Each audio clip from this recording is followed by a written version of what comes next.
If you love your job and you want to stay, then really make yourself indispensable. Be proactive in reaching out to your manager to ask about if there's additional work you could do or additional projects you could take on or things like that, to show that you're a really valuable contributor and someone that they would be remiss to do without. I think that's right. I think if you have smaller bits of communication on an ongoing basis, it keeps you front and center with your boss. You get the chance to ask for a little feedback along the way. Right. And when it comes to the layoff, ultimately there are humans making these decisions. And you want to be more than a name. You want them to think about, oh, well, so-and-so was just in my office and they're really great. I don't know what I would do without her. I'm not putting her on this list. I mean, ultimately, that's what you want to go through the manager's mind. And trust me, those are the things they think about, in these situations. It's not just numbers and rankings and positions. It's value.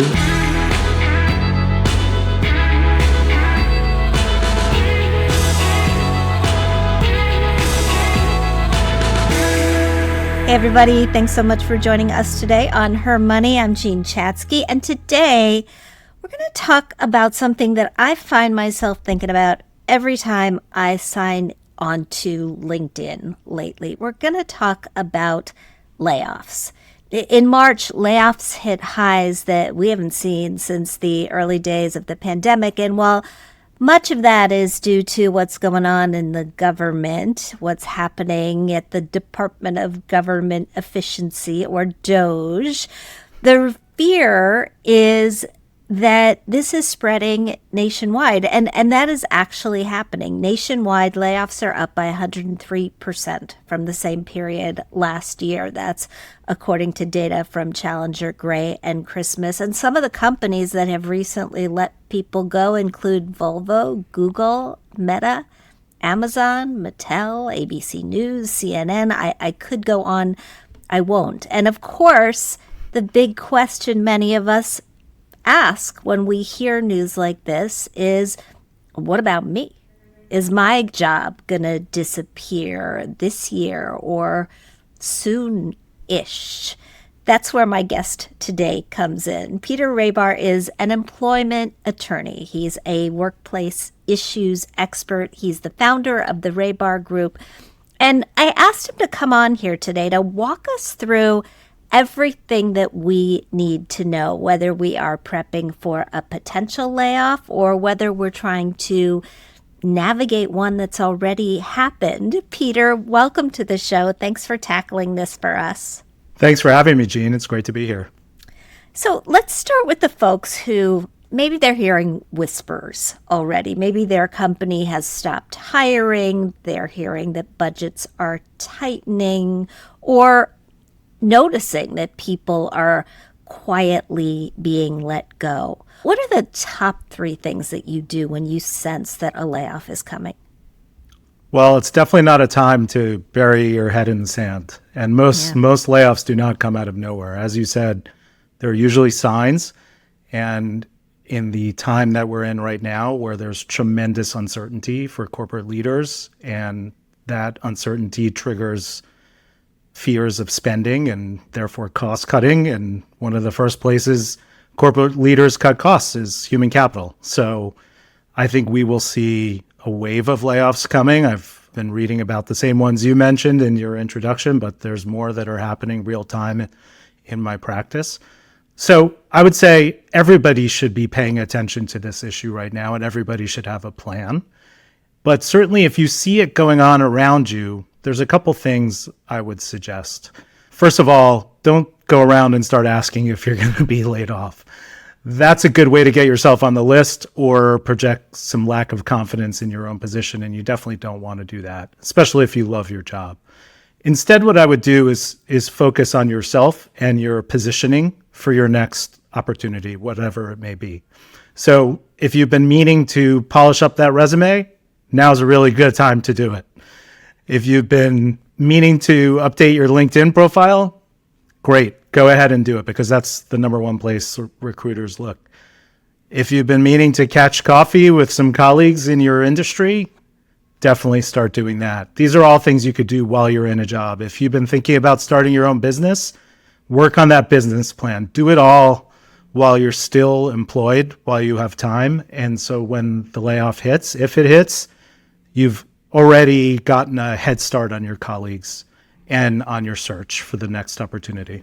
When you said if you're noticing signs, what kind of signs should we be on the lookout for? What are the things that start happening before layoffs hit?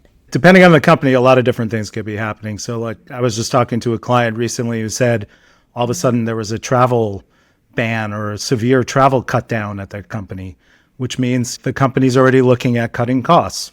And that means that down the line, they could be looking at layoffs. That could be a hint. Or if your manager's meeting with HR every other day or at a pattern that is unusual, that could be a sign. If performance management starts ratcheting up across the board with you and your colleagues, that might be a sign of trying to get people out before a layoff comes along.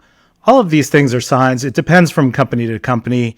It may be even as direct as something like a manager coming to you and asking how happy you are and whether you're thinking about doing other things. And those conversations are unusual, but if you're a senior, that is one way to sort of weed out some people before a layoff hits so that the numbers are smaller and publicity-wise, it's better for the company. Let's say those things start to happen. You start to get a little suspicious. You love this job.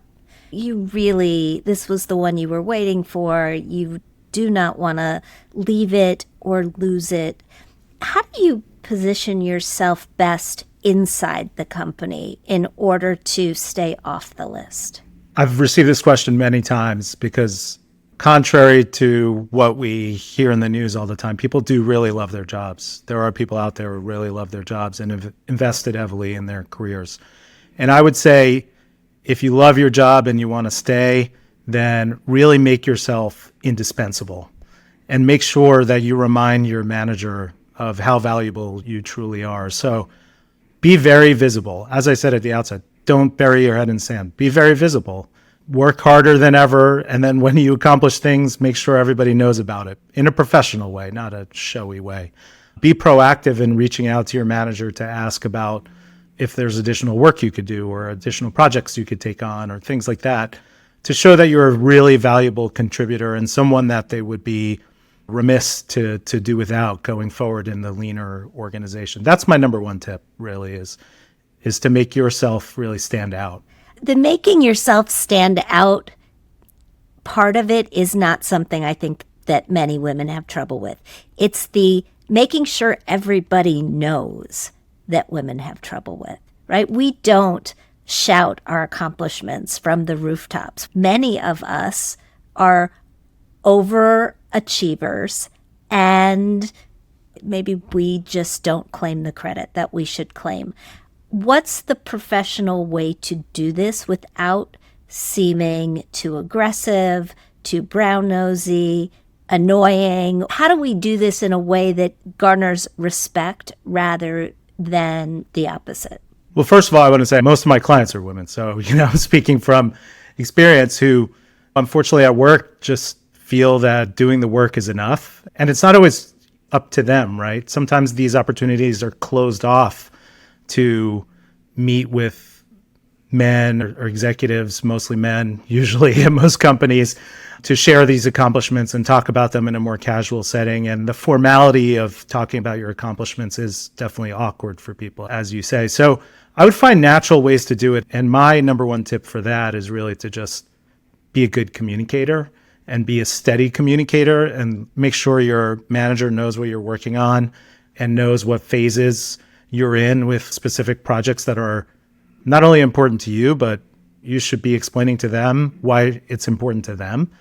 And as you reach the accomplishment phase or the closing phase of whatever you're working on, make sure they know that and ask them if they want to be involved in any way. I mean, I think collaborating, communicating, that's the most natural way to do it rather than sending a note at the end about a contract or a project they didn't even know about. And then maybe they get upset that they didn't know about it in the first place and they would have liked to. And so I would advise over communicating and finding the right cadence to do that. I think that's right. I think if you have smaller bits of communication on an ongoing basis, it keeps you front and center with your boss. You get the chance to ask for a little feedback along the way. You might get the chance to ask for a little advice, which sometimes can be a way to really grow the relationship and the mentorship that's going along. And if you do it all the time, it doesn't feel as odd. I'm thinking back to when I was at Smart Money magazine, and I was in and out of my boss's office all the time. Mostly because I was excited about the stories that I was working on, and I sort of wanted to share what I was finding as I was finding it. Now, was I annoying? Quite possibly. I doubt it. But no, quite possibly. But there was always this sense of the project moving ahead, and that's how you want to be seen, whatever you're working on. Right. And when it comes to the layoff, ultimately there are humans making these decisions. And they're looking at pieces of papers or screens with names on them. And you want to be more than a name to the people who are making those decisions. You want them to think about, oh, well, so-and-so was just in my office and they're really great. My priorities are her priorities and she's really great at communicating. I don't know what I would do without her. I'm not putting her on this list. I mean, ultimately, that's what you want to go through the manager's mind. And trust me, those are the things they think about in these situations. It's not just numbers and rankings and positions. It's value and how this new leaner organization is going to function. So it's a helpful tactic. What sort of protections exist for us? Are there overlooked protections that employees need to be aware of that are legal or professional or monetary that we should know about in advance of a round of layoffs making their way through our companies? And I should tell everybody, Peter is an attorney, but also was an in-house attorney at the Hearst Corporation, where my husband worked for many years. That's how we know each other. But you've helped me through different employment-related matters through the years, and that's why I just knew that you'd be a good person to call on for this. Thanks. I mean, one thing I bring to my clients is the 360 perspective. I've seen it from all angles. I've represented companies, I represent individuals. So I've seen it all. But I mean, layoffs are pretty loaded legal situations. So I would say on the company side, these are not actions taken lightly, or at least they shouldn't be. And you mentioned Doge earlier, and the way they did layoffs should not be followed by any manager anywhere in any industry, without thought, without care, without regard for the employees. So let's put those to the side. But in a typical layoff, there's a lot of legal issues involved because there are a lot of laws at play. Some are related to notice. But in a typical layoff, there's still concerns about, are the choices discriminatory? And even if they're not overtly discriminatory, like let's lay off all the employees over 40, do the choices somehow end up being impactful to one group more than another? So on the company side, there should be an analysis done to look at those things. And that typically takes weeks, sometimes months of analysis about the selections and who was there and who's left. For an individual, you have a lot of rights as well. And so you just flip the script and say, are there any funny circumstances here? I noticed that all my colleagues who are female are being let go and the males aren't being let go. Or I notice all the older employees are being let go and the younger ones aren't being let go. Or I just started a maternity leave and somehow I'm on this list. Or I just filed a complaint. I would say another suggestion, which I should have mentioned before, given what I do, is if you sense a layoff is coming up and you know that there might be some legal issues in your universe, you should also start scouting for a lawyer who you could talk to when and if it happens. And, sometimes there's things we can do in layoffs and sometimes not. What kind of issues would make me call a lawyer? I mean, you mentioned the parental leave issue, right? Is remote work an issue? We know age is an issue. We know gender may be an issue. But what other things are the kind of, I guess, red flags that would cause you to call an attorney? Right. Well, the top one I get a call about, and sadly, recently I've gotten a lot of calls about, are women who are out on leave after childbirth leave.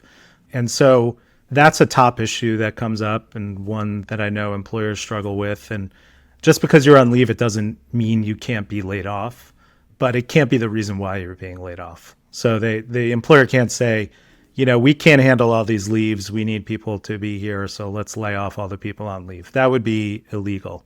I would say the second issue I get questions about is age. And if you're over 40 and you're laid off and you're offered severance, you're supposed to be given 45 days to consider the severance offer.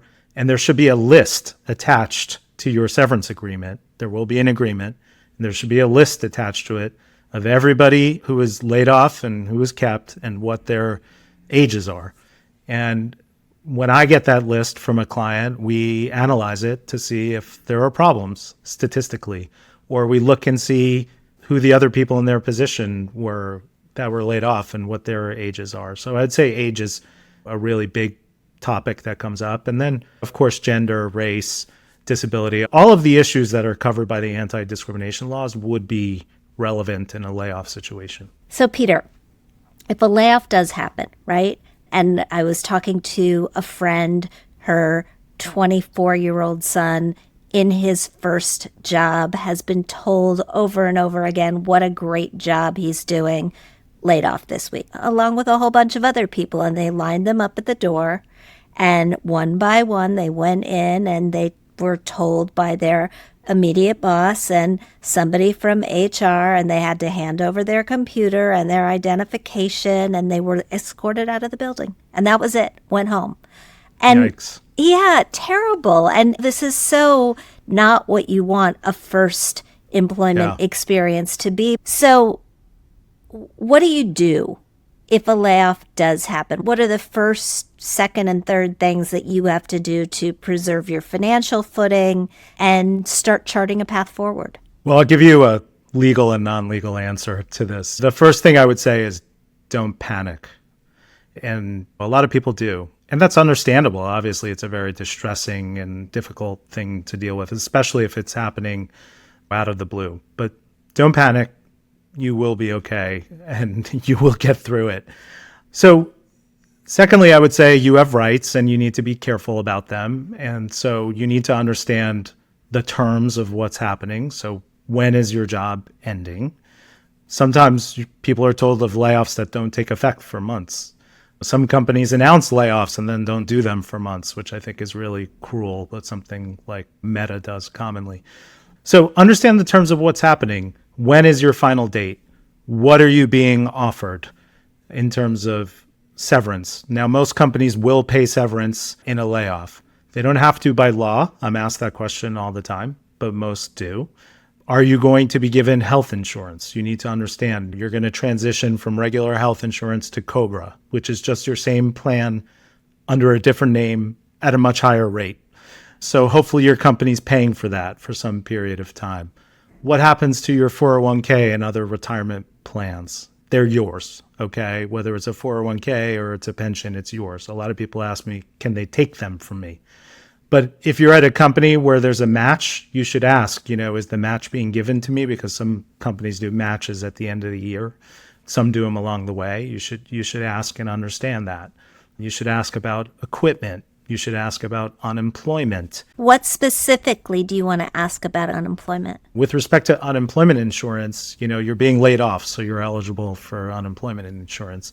The question is, when is your last day so you can file? And do you have the appropriate paperwork you need to file? So in New York, there's a notice that you're supposed to be given with your termination. And so you'll need that notice. And then lastly, I would say take time to review the agreement. So don't sign it on the spot. No one can make you sign it on the spot. We watch a lot of TV shows where there's pressure to sign agreements or they're valid. That's not real. As I said earlier, if you're over the age of 40, you should have at least 21 or in most cases 45 days to sign. If you're under 40, there will be some period to sign. It may or may not be that long, depending on the employer's practices. But you'll want to look at the agreement and see what it says. And most importantly, you want to make sure that everything you were promised is there, but also that there's no restriction on you finding another job. So what does that mean? That means if you have a non-compete or something similar, hopefully that is wiped out as well. And if it's not, you should ask. But depending on your level, you may want to get that reviewed by a lawyer. I, of course, encourage that. And as we mentioned earlier, if there's some fishiness around your termination or your selection, then, reach out to someone like me. Let's talk about it. I talk to people all the time, and a lot of times I tell them, no, there's nothing I can do for you, but sometimes there is. How negotiable are these severance agreements? So I talked a little bit about the 24-year-old I know who just got laid off. I also know a 50-year-old woman who got laid off after 30 years at the same company. This wasn't this year, it was actually last year. But it was another large round of layoffs, and she hired an attorney and negotiated her exit package. She got more salary, more health insurance. There were things that they didn't put on the table originally that they were willing to compromise on. How do you know when you have that leverage? You need to talk to a lawyer to figure that out. Frankly, the answer is really going to be dependent on, are there any legal circumstances around your termination that the company may be concerned about? In the case of a 30-year employee, there may be some additional sympathy there and recognition for the difficulty of moving on for them. So would I talk to someone who was at a company for 30 years and was laid off? Yeah, I probably would, because in those cases, you can at least have a discussion. For the 24-year-old who's been there for a year and there's no legal issues really around it, there's not going to be anything I can do for that person, most likely. But you need to talk to someone, and this is really important. You need to talk to someone who actually knows what they're talking about in this area. Okay, so what a lot of people do is they go talk to their friends, they talk to their family. People who are not lawyers, people who are not in HR. Maybe one's been laid off, but they have no training.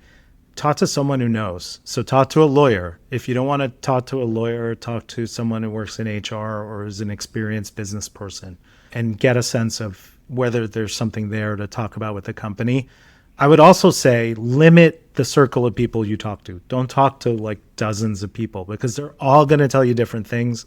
And frankly, most of them are going to tell you things you want to hear because they feel bad for you. And so really limit your circle. You have a limited amount of energy. You need to spend some of it figuring out the severance situation. You need to spend the rest of it taking care of yourself and thinking about the next opportunity, which are really important things, and setting yourself up in the right way to do that. When we talk about the specific benefits that are in a severance package, I just want to go through some of them and talk about how they're typically being treated right now.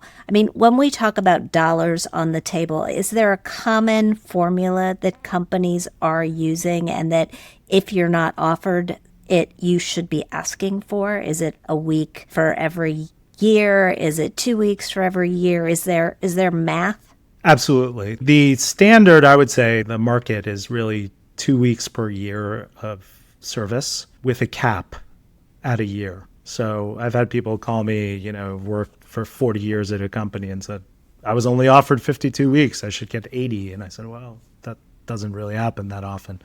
So 2 weeks per year is the most common formula, but different companies do it differently. I think one I've seen pretty frequently over the last 2 years is 1 month for everyone, and then 1 week per year of service on top of that, so that everyone gets something. But usually they're capped at a year. I know when the media industry was crashing several years ago, there were companies that really took that opportunity to reduce severance and cap it at 6 months and other things. Some of that stuck around, but the 2 weeks per year is pretty common.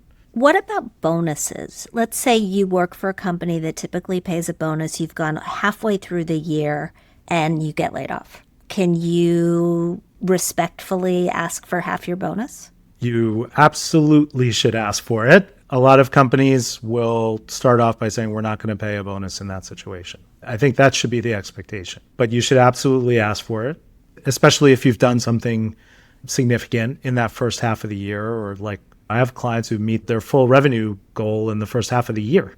And if that's the case, then you should certainly be asking for it. But this is something like I typically negotiate when I help people with offer letters and employment agreements. If there ever is a termination without cause or layoff, then you're paying me a prorated bonus. That is a really good point. I want to come back to that, Peter, and talk about when you should negotiate for your exit going in. But just one more question on what you can expect on the way out. How about things like references? Again, this 24-year-old poor kid who got laid off immediately wrote a very nice email to his supervisor and said, I really enjoyed working with you. I hope that I can count on you for a reference, or something to that effect. He didn't get an answer. Oh, gosh. The story had such a good beginning. I know, but the reason that he didn't get an answer, and I know this because his mother is my friend, is he said, well, I've heard when layoffs have happened in the past, they tell the bosses, don't talk to them anymore, right? So that they were instructed by this company not to answer these emails. But how do you secure those things? Because you're going to need them. Boy, that was a really sad story. I would say there's a couple things, though, that I want to address in it. So to go to your question first, most companies will have a policy that says no positive references for anybody because they're too worried about liability. And here they are in a situation where they're laying off dozens, hundreds of people, whatever it may be. And they can't keep track of who's saying what about who. So they'd just rather nothing be said. And they just hand out a number to verify your employment. So your new employer can call and say, was so-and-so employed there? And they say, yes, so-and-so was employed here for this date through that date. And this was their title. And that's all they'll say. There are companies who do it differently. And sometimes if you have a really good relationship, and some of these layoffs, especially this year, I think are going to be really difficult and like not anticipated. Mm-hmm. You may have a sympathetic manager who's willing to do it. And you should always ask. You should definitely ask. And I would ask your manager first, and then they'll say, well, you'll have to ask HR. But if you ask HR, I'll tell them I'm willing to do it. You brought up something that I wanted to mention earlier, which is you should handle the situation professionally, no matter how you feel about it. So the note you mentioned is entirely appropriate. It's a good move. A 24-year-old is going to have a long career. And those moments and how you handle difficult moments are things people remember. So sending notes and being as positive as possible about it will be beneficial to you going forward. Now, I know last year there was briefly a trend of, people going on TikTok and like trashing their companies when they got laid off. Well, guess what? Those things follow you. And if you actually need to be employed, like that's a very bad move. So I would not make public statements. In fact, look carefully at your agreement. A lot of these agreements have non-disparagement provisions which say you can't say anything bad about the company. So you need to make sure, A, contractually what you shouldn't do because you may risk your severance, but B, from a professional perspective and for your next career opportunity perspective, what your public statements should be to line you up. And the best ones are really complimentary, acknowledging it's difficult, complimentary about the experience, highlighting a good thing you did, and then saying that you're looking for something new. And you'll see people will reach out to you and they'll want to help you find that new thing because you're a positive, inspiring person and not angry and berating your company. Two more questions. And one of them is about negotiating your exit when you take a job. But before we get there, sometimes companies don't actually lay people off. They put a package on the table and they ask for volunteers. How do you make that decision? How do you know if you are at a point in your life or at a point in your financial life where it makes sense to raise your hand and say, yeah, I'm going to get paid for 3, 4, 6, 12 months and not do anything or look for my next thing and double dip? When do you go? Well, that's a deeply personal decision. I mean, we just had a very public example of that buyout scenario with the Doge crew. My advice there was don't take it. There was no agreement. There was no terms. It was just kind of a trust us. But look, in a normal situation, you look at that and you say, do I have another opportunity? What's my future here? Where am I in this org? Is there anywhere else to go? How much confidence do I have in myself to get another job? Some people are flirting with starting their own business or launching something on their own. So they may be inclined to take that and say, hey, I could take this and then start my own business. It's a great way to fund it. I would look carefully at the terms. The headline may be attractive, but look at the terms. So in the situation where you may have another job offer that you're ready to take, make sure the severance isn't going to be reduced if you have another job, because some severance packages do have that term. If that's the case, then you're not getting the double benefit that you think you're getting. And some are very close to retirement. And so it may be a bridge to retirement. And if you're at that age, I would look carefully at how it impacts your potential retirement eligibility if you're in a company pension plan or similar retirement plan. So there's some further questions to ask there. Especially, what are you going to do as far as a bridge to Medicare if you're not going to be able to continue your health insurance? Because as you said, COBRA is maddeningly expensive in many cases. All right. So all of this shit happened. You went through a layoff. Legal term for the environment that we're in right now. All of this happened. You went through a layoff. You've got another offer. Good for you. What should you negotiate going in? And how senior do you have to be to negotiate for the kind of things that you're asking for? So this is the bulk of what I do these days, is help people negotiate their entries. But really what we do is focus on the exits, because anytime you take a new job, it's a risk for both sides, right? It's the company that's hiring you and doesn't know much about you, and you who don't know much about them, and you're relying on what they tell you in job interviews, and maybe it's true and maybe it's not.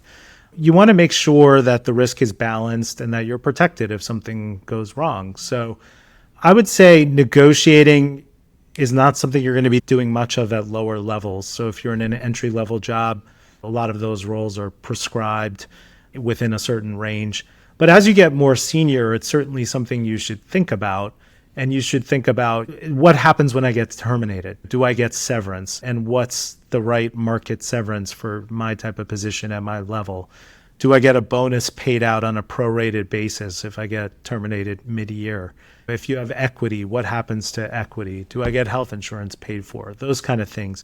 If I have a non-compete, is it erased if they terminate me without cause? That's something I always push for. And then as you get to the very senior levels, are there reasons that I can terminate and get severance because the company's not living up to its obligations to me, like they're forcing me to move, or they're not paying me the bonus that they said they would pay me, or they reduce my pay, or they reduce my title. The more senior you get, the more important it is to negotiate, at least have someone look at it. And I would say this is the moment of your greatest leverage. Once you're in the door, forget it. They're not going to renegotiate your offer letter. And once you're on the way out, you don't have much leverage. I mean, every negotiation relies on leverage to succeed. So you're on your way in. They want you. You want them. They've invested a lot of time and money in recruiting you. So use it. Don't be afraid to ask for a couple of things that are important to you, and that will secure your position going into the new job. I want to leave this somewhat depressing conversation on a happy note, Peter. And you offered some encouragement for our listeners on the way in. You said, it will be okay. You will get through this. I always take heart in the fact that even in periods where the unemployment rate is going up, it doesn't mean that nobody's getting hired.